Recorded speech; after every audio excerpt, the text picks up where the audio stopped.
Good morning, good afternoon, good evening, fabulous people of the food and drink industry. Welcome once again to your indispensable Insights from the Isles with me, David Shukri, and him, Andrew Arnold, the only other person you can see on the screen right now. Afternoon. Afternoon, Andrew. Good afternoon, David, but good morning for where you are. Yes, just about. I nearly did it, but I got it right. Well, welcome along, folks. We're here, IFTA August 2025 edition. Little bit different. We've have dumped Zoom. Apologies to all the businesses and all the people out there who are Zoom businesses, but we are running with Teams. Now, we use Teams day in, day out, but neither Andrew nor I have ever done a Teams webinar. So fingers crossed it's going to work all right. We got a bit done over really by Zoom because they deleted our recording, which is why nobody got a recording last time, and that was the last straw. So we packed our bags and we went off to Teams. Hopefully it's going to work very well. Now, folks, I have a question for you. Very important question. It's a shopper related question, as you might have expected, tuning into Insights from the Isles from Shopper Intelligence. But the question is, where do shopper insights come in your process? Okay. Sounds like a pretty straightforward question. Feel free to put it in the chat if you wish, by the way. Where do shopper insights come in your process? Along with our kind of customary glance down the aisles of Australian and New Zealand grocery and liquor stores that we traditionally explore. That is a question that we're going to be looking at today, and it's very relevant because we've had a lot of conversations recently with people at very different ends of the spectrum when it comes to planning in shopper insights in their process. So I'm going to come to you in a moment, Andrew, but I also want to know, how are people doing out there? How people? I'm reticent to mention the weather, even though it is an English obsession. It's been pretty sketchy in different parts of the country. I'll tell you what I am going to do. Actually, I'll launch a poll. How about that? And then everyone can get on board with that. So we don't need to use words. We can just use emojis. That's the way of the world today. So how are you feeling? Nice, easy one to get you into the session. And while we're waiting for some responses to that, how are you feeling, Andrew? I'm feeling fabulous. And I've got to say, I love the weather chat, David. It's always awesome. It's strong, isn't it? It's strong. Yeah. You've also been very busy the last couple of months since our last edition. Question for you, without being too leading, but Mhm. have you seen anything, and just at a high level, because I don't want you to give the game away, but have you seen anything in market in the last 8 weeks that has either given you indication of very good early planning or suggested that planning in shopper insights might have come a little bit late in the day? Either end of that spectrum. Short answer, yes. And we actually do have a couple of examples of that today that we will briefly touch on. But yeah, it's as with everything, there is a spectrum to this. So there are examples, and there are plenty of people and clients that we've worked with in the past where they've engaged with us early, and there's plenty that have engaged with us quite late in the piece along whatever it is they're trying to achieve. So, as you have mentioned, we're going to be talking about that and the implications that has today. Yeah, like what we're seeing, and we mentioned this, I believe, last session. We talked about how we're seeing two very different kind of mindsets evolving amongst food and grocery retailers and suppliers. One is a mindset of cost cutting. Understandably, times are challenging, budgets are restricted, and sometimes that is leading to pulling back from insights that can lead to better decisions and more growth opportunity in the future. But there are those businesses that are doubling down, and they're saying, no, actually, we need to ring fence these insights in this area because without it, we're flying blind. So very interesting. Now I'll just touch on this. How many we've got? People kind of hedging the bets. A lot of goods. 61% of votes for good, feeling good. Terrific to see 20% of you are in the great category. One person out there is not so good. So I hope you're okay. Pop it in the chat if there's anything that we can help with. Ostensibly, if it's a shopper related issue that you have, then let us know. But joking aside, hope you're okay. And then 17% just okay. So Oh, one other thing I did want to do before we get going, please, if you are in a room with lots of other people, can you please in the chat tell us how many people are in your room? Okay, how many people are in your room with us today? Because I'm very conscious that we do have lots of rooms where people are tuning in, kind of with a single login, and there's a bunch of people in the room. So I'm waiting. I've just had a message. I think the view might be on the wrong setting. Thank you, Holly. Not sure what I can do with that. I need a bit more information. What is everyone else seeing? Let us know. Folks, how many people in the room? Love to know how many people we've actually got with us today. Now, let's get on with it. Where do shopper insights come in your process? So we're going to touch on a number of different examples, as well as our usual views, as I said, of instances where decisions may have been made early and instances where they may have not. Now, in some of these cases, we don't know. This is our perspective. We're not seeking to sort of call anyone out, but we are seeking to highlight where potentially the shopper may have been or could be sometimes added as an overlay at the end. And the critical thing here is not to leave it too late. If you haven't thought about it properly early enough, sometimes, I think this was your wording, Andrew, it can just become a band-aid, which ultimately is bad for collaboration because the story ends up kind of being retrofitted to suit the chosen need. And very aptly, actually, I've just come back from the Drinks Association breakfast this morning. Hello again, folks, if you were there. I know Alana and Ben from Fever Tree. I'll start to give you a shout out. Hope you're on there. Kylie, CEO of Metcash Liquor, ALM, was talking about the fact that she's seeing a lot of people coming in and talking about themselves and talking about their brands and talking about their strategies and their performance and how they're doing. And this is ultimately where we're going with this, is using the shopper as that joint ownership, that thing that we all have a hand in, that thing that we all need, whether we are a retailer or supplier. We don't have a shopper, we don't have a consumer. And putting that at the front of the story, not trying to reverse it in, squeeze it in, or put it on the top of the cake once the cake has been baked. So with that all being said, and no presentation slides being shared. No, that's okay. Don't worry. Whew. I haven't shared any yet. That's all right. It's all good. We're just about to go with that. So let's have a look at side by side. I'm going to open up this window. I'm going to go with this one. So 3 things that we are going to address and explore. Number one is the idea that, and I think Kylie touched on this as well. I think she used a slightly different word, but we're all in FMCG. We're in the togetherness business. We're about collaboration. We need each other to get to the end goal that we want. And any opportunity to do that better, I think, is a good one.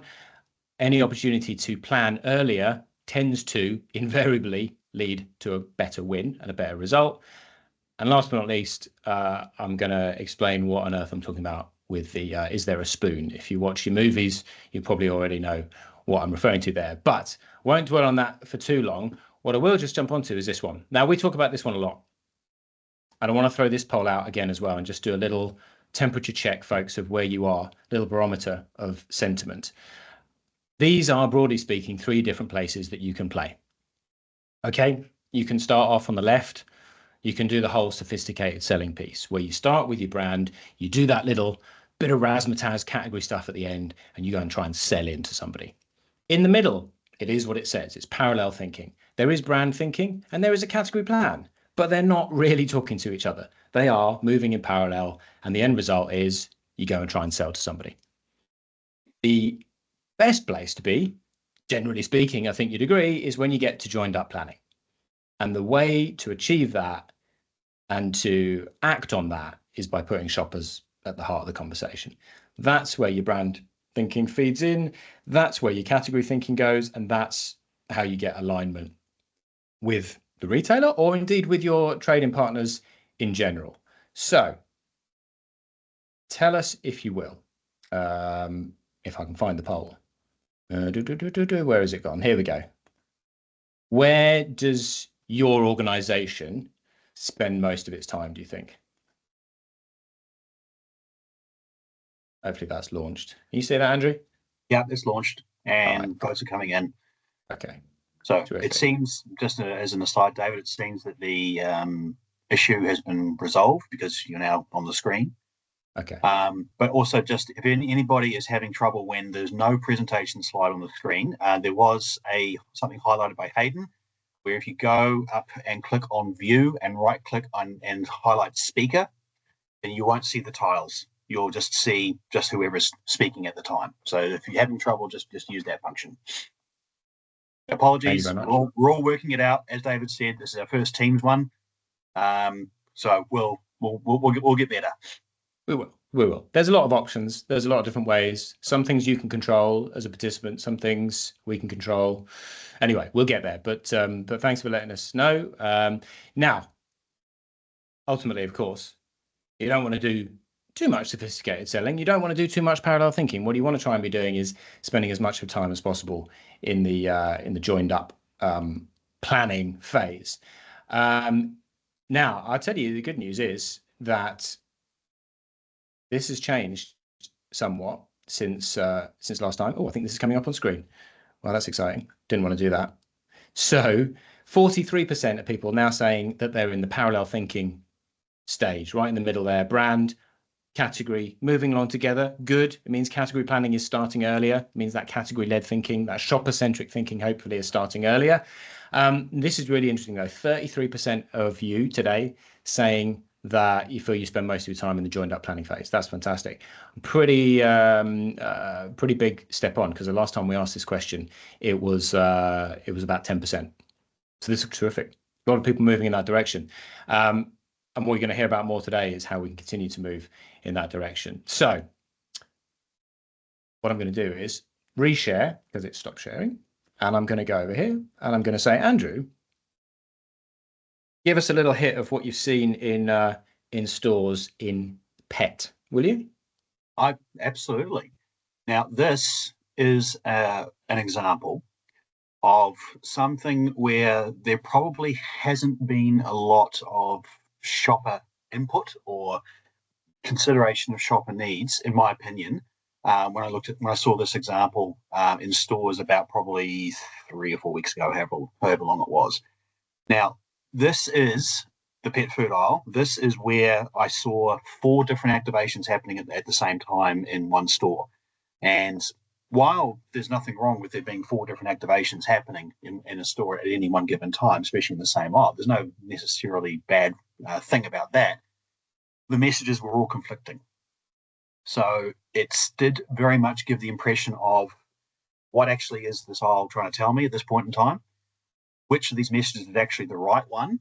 And granted, there are more than one category. There's more than one category in the pet food aisle. There is cat, there is dog, there is pet treats, there is chill pet food. If you're lucky enough to have a fridge in the same aisle as the ambient pet food, but it just gave the impression that there was not a lot of thinking about exactly what the shopper needs were before suddenly all these things were up at the same time. To give you an idea, there was more than one message on each activation, by the way. We had new messages, we had authenticity messages, we had a premium, a flavor-based message, and there were different kinds of new messages and different kinds of authenticity messages as well. So this, if you think about what David was just talking about, this sounds and feels like a bit more of a sophisticated selling angle, where we've got an activation coming up. We haven't actually thought, which is probably not being fair. There probably has been some thought done around, what actually was the right thing to say on those boards. But because of the number of messages that we had, the question does have to be raised as to whether or not there was shopper insight, and not necessarily just ours, but any kind of shopper insight was brought in early enough in the piece to really understand what the correct message was that actually was going to resonate with the shopper. Because when I went through them, if you read my LinkedIn post on this, when I went through them, quite a few of them actually weren't really close enough to the mark as to what the shopper was actually looking for in those categories. That's it. That's a challenge. I just got distracted because somebody said they couldn't hear anything, so I was just driving in there to go, I hope you got it sorted. This is so, like, I guess the thing is, right, you're not saying that this is from a performance perspective, it's bad. Like, we don't know the results of these promotions, right?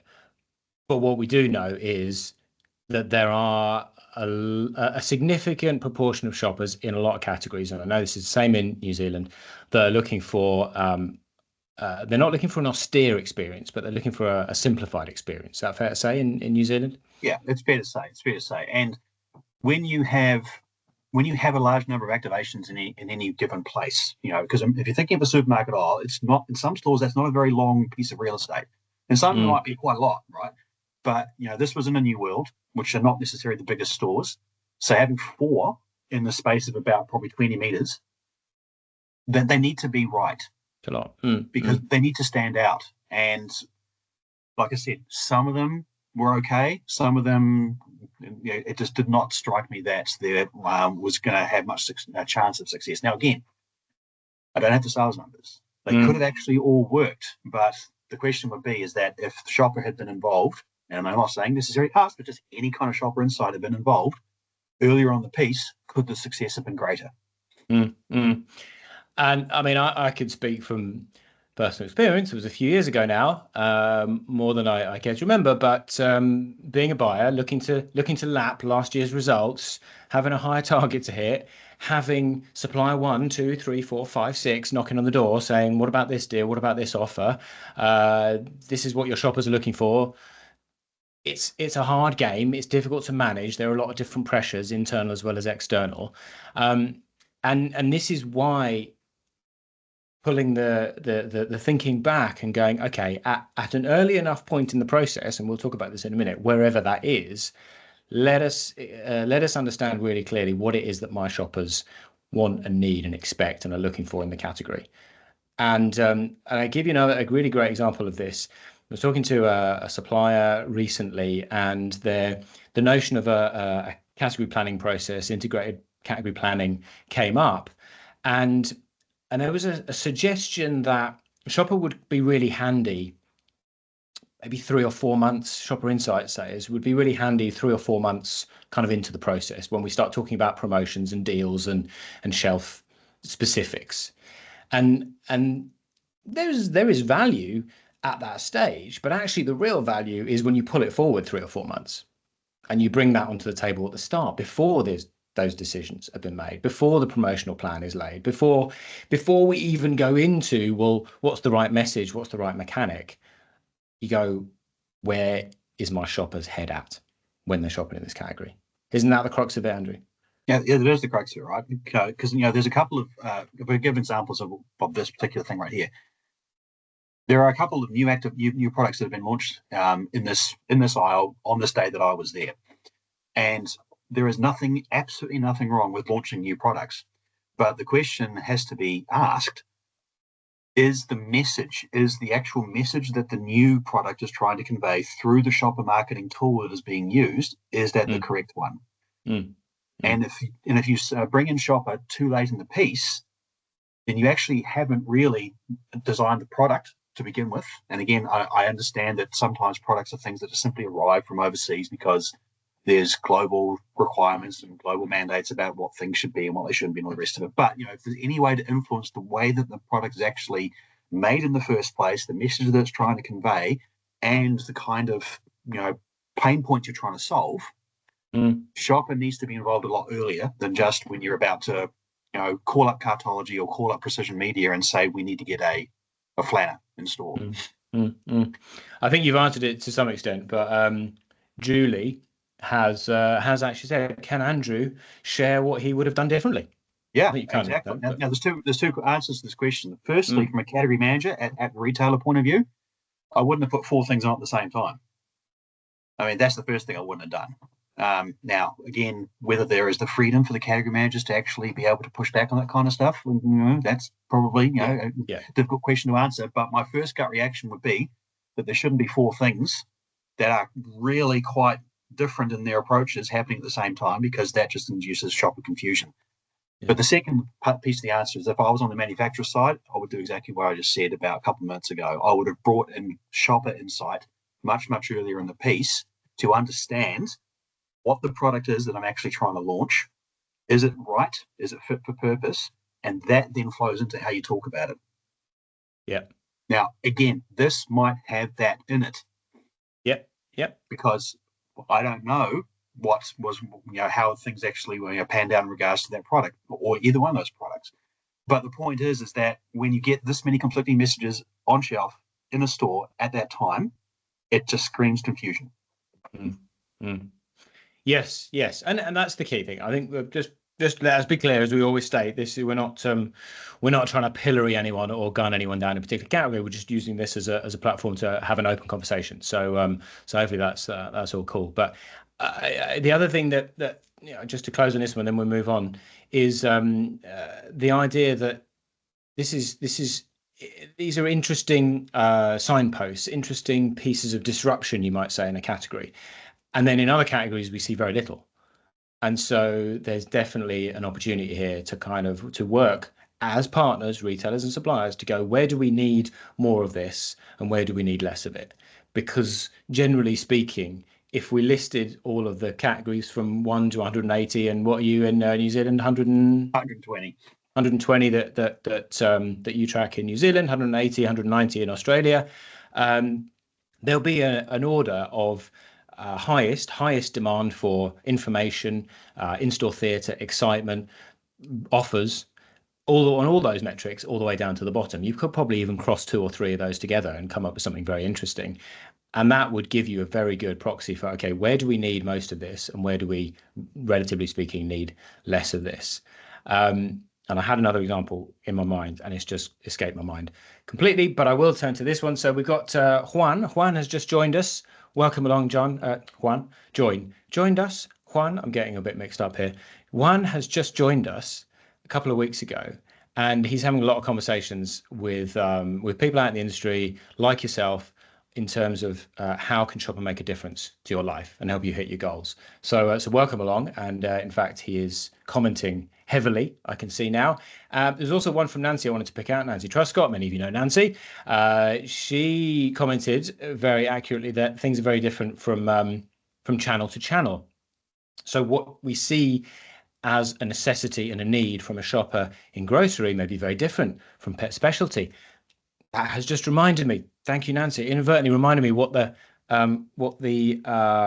example was that I was going to share. And this was another conversation that I had where I was talking to the value of having that specific retailer category level information. So you're going to go and work out your joint planning with retailer X. Great opportunity to put their shoppers' needs on the table. Okay. Now, the response was, thank you very much. It's good to know. We have lots of global shopper insights available to us. We're a global business, and so we're all good. And I thought, okay, yeah, I have no idea what global stuff you've got, but I can say with 99.9% certainty that whatever it is does not talk to shoppers in retailer X by definition. It's global. And when you talk about consumers, this is my opinion here, tell me what you think, Andrew, but if you talk about consumers, global insights can be a little bit risky to take on board market to market because we behave very differently. When you talk about shoppers, I'd say pretty much park global and get local and start understanding what shoppers in your target account actually do. Think that's fair? Yeah, I think that's fair. That definitely is fair. It's difficult to find many examples across the entire world, really, where shoppers act in the same way from country to country. It's difficult to find examples where shoppers act the same way from channel to channel.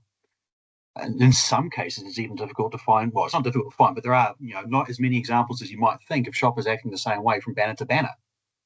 So it really does come down to the point that, if there is a trend in the States for shoppers to act in a certain way, that is a function of what the environment in the States is right now. It has little bearing about how a shopper is going to react right here, right now in New Zealand or in Australia. Yep. Now we're going to move on. Andrew, have a look in the chat. Paul has put forward a thought around ARFINs in different segments. Have a read and share your thoughts in a minute, and I'll move on to our next example. This is one that I posted about 4 or 6 weeks ago. Did my regular little trip down to my Woolies Metro down the road in Mossman. I'm not going to say this is groundbreaking. It was very popular within the LinkedIn community, but I felt that it works, and I felt it's a good example of drawing attention to something in a meaningful, relevant way, speaking to a shopper need without kind of interfering, without confusing. I just think it's very straightforward. I think it's nice. I know people have very different views on positioning of point of sale and accoutrements that can be added to shelf. This I just thought simple, nice execution. I suggest probably the ranging and the merchandising is effective and probably optimized around that point of sale stuff at the top there as well. All in all, just a nice bit of activation was my thought. Quick thoughts from you, Andrew, on it? Yeah, absolutely love this. This is a really good example of calling out the occasionality aspect to a T. And there was some really good examples that I spotted back over here in New Zealand a few months ago, and I posted about a couple of them. So look, the more that we do stuff like this, the better it is for a shopper. Now, if you think about the number of people who are coming into a store with occasionality in mind, that number actually is very, very high. So yes, there is a significant chunk of shoppers who are coming in just simply to stock up, and their mentality is, I'm running out of X, so I need to buy it. Or I didn't buy that last week, so I'm now going to buy it this week, but it's still a case of the fridge is running low, the freezer is running low, the pantry is running low, whatever it might be. This is speaking to a need which the shopper has, maybe not right now, but maybe later tonight, or maybe even for tomorrow. The point is that it's speaking specifically to the need that the shopper has in that moment, and it taps into it beautifully. It doesn't have to be flashy. It doesn't have to be, massive amount of money invested in making it look, absolutely incredible. Although that does look very, very, very good. It's just a simple activation. It's a simple way of calling out, you're looking for dinner? It's here. And again, we don't know the thought process behind this. Clearly, what we're doing is saying we've seen something that was interesting, commenting on that, putting some fact behind it in terms of what we're seeing from talking to 200,000 plus shoppers every year.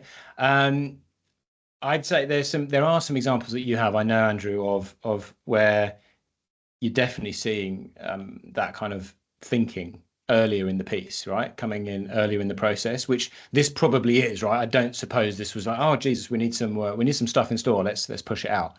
And you've had some experiences, I know, in New Zealand, which I think you can comment on, at least anecdotally, perhaps. Yeah, and that's exactly right. This is a much better example of it happening earlier in the piece, for sure. The key aspect to me with all of this, right, is that this is something which you are not simply just sort of thinking about 10 minutes. I know it's a very, very bad example of it, but it's not like 10 minutes before it goes to shelf. This is a conversation that started quite early on the piece, because you obviously have to get the retailer involved. You have to get a whole bunch of things lined up and all the rest of it. So this is a good example of, that your categories sit in a certain occasion mindset, and this is taking advantage of it in that way. And yes, like you said, there's quite a few examples that I've seen and I've been involved with over here in the last 6 to 12 months. This is probably one of the better examples. It's a shame it's not in New Zealand, I've got to be honest. But I mean, the one that immediately springs to mind is the Kraft Heinz example, of where they had the freestanding display units, which had the beans, and it had chips, and it had other sort of bits and pieces with a recipe on it. And you got the QR code, you got the recipe on your phone, and all the bits and pieces you bought were about sort of $20 or something like that. And it was dinner sorted, and was highlighted as dinner is sorted for tonight, or words to that effect. Now, that was just one unit. This is obviously a bit bigger than that, but it's that kind of thing that I'm talking about. So, a couple of examples, some conversation around what could be done differently.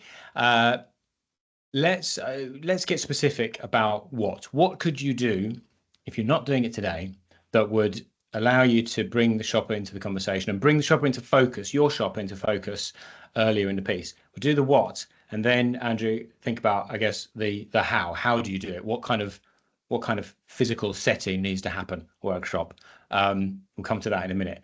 This, what I'm about to show you, is from our current Liquor State of the Nation in Australia. We've just begun rolling this out. If you haven't booked it in yet, talk to your customer success manager, get it in the diary. And a really nice piece of work that Lou, our colleague Lou in our team, has pulled together. So good work, Lou. What it plays on, just for a bit of context, is the fact that, very briefly, we've seen shopper satisfaction increase very nicely year on year in off-premise liquor, but we have also seen a very clear and distinct gap opening up in the satisfaction levels of over 40s increasing and under 40s decreasing. You note we have, partly for simplicity, called it under and over 40, but also that's because that's where we're seeing a significant departure in terms of satisfaction. So when we say younger shoppers, it's not just like people in their 20s that we're talking about now. We're talking about something more significant than that. So let me just build this out and show you where we're coming from. We've got importance, we've got performance. Importance along the horizontal, performance along the vertical. And what we've done is, what Lou did very cleverly, in my opinion, what features down in the bottom left-hand corner is what's more important to younger shoppers and where younger shoppers are more satisfied. Yes, you guessed it, each quadrant flips it around. So what we're trying to pinpoint here early on in your strategy and your thinking, by the way, we can do this in grocery, we can do it in Australia, we can do it in New Zealand, we can do it in pharmacy, we can do it in anywhere. This is just where we've done it so far. What we're going to focus on is what is up in this left-hand quadrant, top left-hand quadrant, because we know that there's the gap between younger and older satisfaction. So we want to hone in on the things that are relatively more important if you're a younger shopper, but which are more likely to satisfy older shoppers as they're currently being delivered. And the other quadrants, you get some different stories in there, but that's the one we're focusing on. So play this forward. What have we got? We have a very clear indication of what needs to be in focus early on in your process if you want to try and drive satisfaction amongst that under 40 cohort in order to drive performance sales in your category. And I've made them in slightly bigger font there just to really highlight it. So if you're in liquor, this is very, very relevant. If you're in grocery, just take it as an example, which we could do, which we could cut in different ways. Layout, shelf layout, and a little bit of staff there down the bottom. Then we've got ability to have healthy choices that are suitable for my needs and have those called out and be able to identify them. Authenticity of product, knowing that it's kind of legit, it's got a story behind it, it's got some cachet if indeed it has, and then premium delivery. So when I pay more, is it justified? Do I feel like I'm getting a premium hit, a premium serve, as we'd say in the on-premise? So you've got some layout, some execution stuff, and then you've got three very product-related components, and then you've also got enjoyment of shop. So altogether, I think you can see as clearly as I can how that comes together in a package. Focus on layout, focus on some enjoyment, make it interesting to me, and call out these specific product attributes more clearly. As Kylie called out earlier today in the Drinks Association breakfast, younger shoppers are much more likely, much more likely, as Andrew was saying about grocery shoppers, to be shopping for an occasion, much more likely to be shopping for now. They don't want to go in and be made to work really hard to find the thing that they want, to find the healthy choice or the authenticity.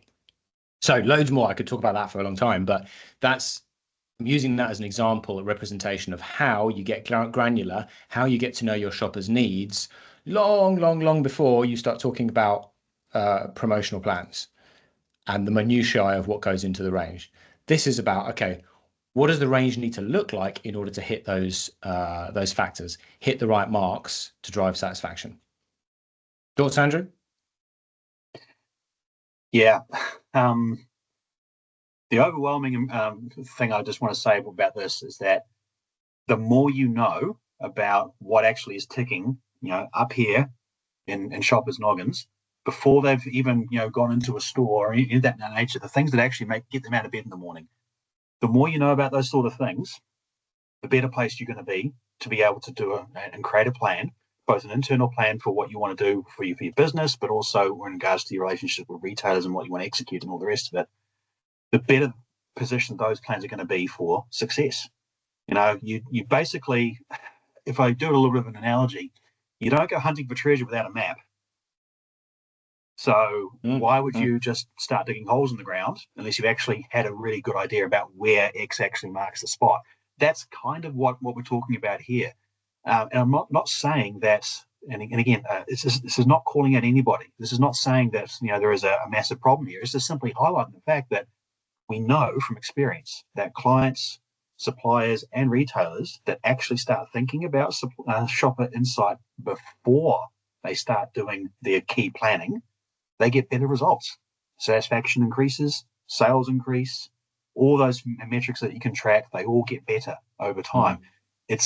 I think the word was mentioned before about, I'll just use it again, shopper is not a Band-Aid. It's not something that you just simply put on something to, fix the problem. When you're miles down the track, you've got to do it before you even started the journey. Can I put it another way? I have never heard anybody say, we started thinking about shoppers too early. Yep, good point, good call. Deep. No, nobody ever says that. No one has ever said we brought shoppers and shopper insights into the conversation too early. Just doesn't happen. Now, as a segue into our next and final example, we had a question from Sajan, which I think relates perfectly to this, Andrew, and I'll call it out. What are the pros and cons of activating an unplanned category, brackets from a shopper mission perspective, in a planned and related category using signage, i.e. aisle fins? Now, I think that's related to your next example, I think. Oops, didn't see that. Go on. Oh, well. Great setup, that one. So couldn't have planned it any better. You couldn't have planned it any better. Oh, you could have been done impulsively. See what we did there. Look, nice. The thing about this, right, is that when you combine planned categories and impulsive categories in the manner in which this activation did, then you tick both boxes. Now, I shared an example a few months ago as well around, may have been in this important may have been linked, and I forget sometimes where it's been shared. But there was the same thing happening there when there was a planned category, which was coffee, versus an impulsive category, which was chocolate bars. It's the same scenario here. You've got a planned category, which is canned vegetables or candle-dried vegetables, which is the beans or the canned tomatoes aspect of it. And you have an impulsive category, which is the chips. When you activate both, you are covering both bases. Because if the chip shopper who is impulsive sees it, they're going to be enticed by the occasionality of things to go in there and actually say, okay, well, there we go. That's my meal sorted for tomorrow night or tonight or wherever it might be. And the second thing is that when you go to the planned categories, obviously there's pictures there as well about all the activation that happens at the canned and dried vegetables aisle. You're doing the same thing because the shopper was already intending to buy the canned or dried vegetables because that's why they're standing in front of the fixture and that's why that thing is catching their attention. But it's also starting the process in their minds of going, oh, there's another option I hadn't thought of. So you actually are killing two birds with one stone and doing it that way. What you do not want to do is, and this I've seen this a number of times, what you do not want to do is just merely assume that a shopper in a planned category is actually buying it and from the point of view of buying for an occasion. You do not want to assume that. So you need to actually make sure that the occasionality that's attached to planned categories is called out. Classic example would be cream. Cream is one of the most planned categories on the planet because people buy it for specific reasons. They buy it as part of a recipe. They buy it as part of a smoothie or whatever it might be. They're buying it because they're intending to do it. But if you do not activate cream in a way in the sense of, hey, do you need some cream for this recipe that you're thinking about or something along those lines? Yeah, it's never going to be able to, tap into the shopper occasionality mindset anywhere near as well. Yeah. So that's why I love examples like this because this is actually taking an occasion, which is obviously a meal. It's taking a planned category and an impulsive category, putting them together, and making something beautiful, which actually is a really, really impressive activation that is pulling people in from both ends of the spectrum. Mm, mm. No, it's really true. And of course, the build that I'd have on that is what you really want, what I want if I'm in one or other of those categories or both of them, doesn't really matter. But I want to be able to compare and contrast shoppers in both those categories on a level playing field using the same measures and metrics and benchmarked to the same relevant benchmark, right? And then within that, I want to be able to go down into both those categories and any others that might be complementary or substitutable or competing, and be able to clearly identify what is the rate of planning pre-store versus unplanned intention in the category, and then beneath that again, what are the triggers that are most relevant in both those categories? Having it in my own is okay. That's useful, clearly. But to activate some of this kind of stuff, sometimes I'm not, maybe or maybe not, but generally speaking, they're going to be there might be some categories outside of your own where you need that information, or you may see opportunities in a different part of store, and you want to be able to make that fair comparison, because ultimately you want to be able to go into that planning session with your retail partner and put something objective on the table. There's nothing worse than walking into that meeting going, well, we've talked to a few people that that bought our brand, and they said that they would love this kind of activation. It's just sell-in territory. That's sell-in all the way.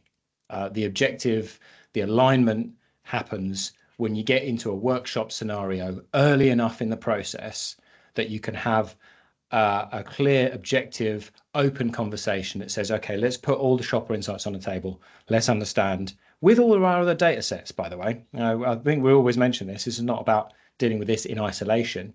You put your sales, you put your panel, you put your loyalty card, all of that on the table as well. Shopper plays incredibly well, and we've done this time and time and time again. It goes in the middle of that, and it's the centerpiece of that workshop. You've done some recently, haven't you, Andrew? We've got a couple coming up in the next few weeks. Another example I was going to touch on. Do you want to comment on that one before we move on? Yeah, there's probably just one last thing I'd just like to say about this particular activation first. There's a couple of things which actually need to be highlighted as well. The first piece for me is that if there had not been any activation at the canned and dried vegetables aisle, then this activation would not have worked anywhere near as well as it probably did, because that was pulling together the planned aspect and the impulsive aspect together. Second piece around that is that because this is all about activating an occasion, a mindset, talking about a pre-store probably wouldn't have made much difference. So I did not actually check to see if it was put into a mailer or into an EDM or anything of that nature. My gut feeling is that it would not have worked because neither of those two categories actually lines itself up for pre-store comms in that kind of way. The third thing, which is worth pointing out, is that there was one thing missing. There's one thing, and that was there was no activation of fresh meat. If that had been there, then this would have probably put it into the top 3 activations I've seen in the last 3 or 4 years. If that had been there, everything would have been covered. All the ingredients, multiple points of activation, every category covered. The mindset would have been spot on and perfect. So for me, that was a little bit of a miss, but I know how hard it is in many respects to actually line stuff up between fresh and pantry. Yeah, it's tough, isn't it? There are logistics challenges, there are practical challenges of getting that out across the estate. We know that, but okay, yeah, thank you. Look, one final comment I was going to make is just on this in terms of, okay, this is now we've talked a little bit about the what. Wanted to touch on the how. How do you do that? How do you bring this forward in the conversation? How do you make something like this happen? Now, I use an example that I sat in on 2 weeks ago. It was a big session between a major consumer goods business and a major grocery retailing business in Melbourne. Very interesting session. It was not our high performance workshop model, actually, on this occasion, although we are looking to plan one of those in with both these parties at some point in the future. But we were invited to contribute. And the key topic on the table on this occasion, one of them was relaying of the aisle in question. Now, there's another example which I want to draw on here, and again, some great work from Lou and our team. Great piece of work. When you get too late in the process and you've decided the optimal flow based on your sales data or other inputs, then you've very likely missed something very important and the opportunity to bring in shoppers' perspective. So I just talked this one through to you. What we did on this occasion, which again can be replicated, we crossed certainty. In other words, how many shoppers knew exactly what they wanted, minus those who didn't, crossed against planning. We talked about planning a lot, which is the percentage of shoppers that planned their purchase before entering the store. So how many of them had planned versus unplanned, and how many knew specifically what they wanted in the category? And then we plot categories out from this kind of low planning, low certainty position, if you can imagine that being your bottom left-hand quadrant, up to high planning, high certainty. And we'll use that as an input into this discussion about aisle flow. And that was incredibly interesting and something that I don't think anyone in the room had ever seen before, and really changed perceptions again of how you can use and how early, in inverted commas, you can bring a shopper perspective into the room. So again, one to think about. Quickly want to remember, we talked a lot about planned and unplanned categories. If you're interested to get top 10 planned or unplanned categories in New Zealand and Australia, stick it in the chat now, put top 10. That'll be easy, won't it? Top 10 in the chat now if you want to grab a copy of planned and unplanned categories in Australia and New Zealand. Okay, final thought, because we're coming close to time. I showed you the slide a minute ago. When we were planning this session out, Andrew and I, we came across this idea, and we've talked a lot about bringing shoppers and shopper insights into your process earlier. And Andrew has commented on the fact that actually shopper insights are not a project. You don't optimally do a hit of shopper insights and then walk away and then come back to it a year later. And that made us think about this idea. I'm sure there's nobody on this call who hasn't seen The Matrix, and they probably made this a bigger thing than it was. But this whole idea that when the time comes, there is no spoon. What the hell am I talking about? What am I going on about here? Me, the idea was that the spoon is that point in my process when I bring shopper insights into the room, wherever it is, stage 1, stage 2, phase 3, phase 9, whatever it is. Well, actually, what happens if you flip that thinking around and go, there is no stage at which to bring shopper insights into the room because I have to have this on the table all year round anyway. I know, mind blown, right? But the whole point of that is it's not about going, where are shoppers today? Actually, what this is about is tracking continuously and ongoing, because that's the only real way that you can make sure that you don't miss an opportunity. Otherwise, how can you possibly say that you've come in early enough in the process? Because shopping didn't start last week or last month. Shoppers have been in there in your store, commenting and feeling and experiencing and seeing every day of every week of every year. So that is even the next stage. When you're in that joint planning phase and you turn around and go, do you know what? As I've heard, one customer said to me once, we knew that we were making headway with this because the idea of shoppers was just in every meeting. It didn't start at phase 2 or phase 3. We talked about it all the time. We talked about shoppers and their traffic and spend levers and their planned and unplanned levers and their important performance preferences. Every single time we talked about what needed to happen in the category. Sermon over. That's my piece for the moment. Andrew, anything to add on that? Glad we didn't call it bullet time, but anyway, yeah. The only thing I would add there really is just to re-emphasize what you're saying there, David, is that shopper is what you need to complete the picture, but you need to make sure that the picture is always complete. Whenever there is something which is brought to a retailer or to a planning stage or anything of that nature that doesn't actually have any shopper insight driving the conversation, and again, I'll stress, whatever that shopper insight is, wherever it comes from, it needs to be part of it, and it needs to be continuously part of it, because the moment it's not there, there is a piece of the puzzle that is missing. It's very true. It's very true. There will like be we no said, spoon. Oh, indeed. There's a spoon missing. No, it never was a spoon. What am I saying? So, guaranteed 100% joined up thinking works every time. I'm just going to say that, no exception. Early inclusion of shopper-centric perspectives always trumps later inclusion. And actually, that final point, if you're doing this really, really well, there is no beginning and end. It's continuous tracking, it's continuous conversation, and your shopper is never out of the room and is never out of the loop in your thinking and in your planning.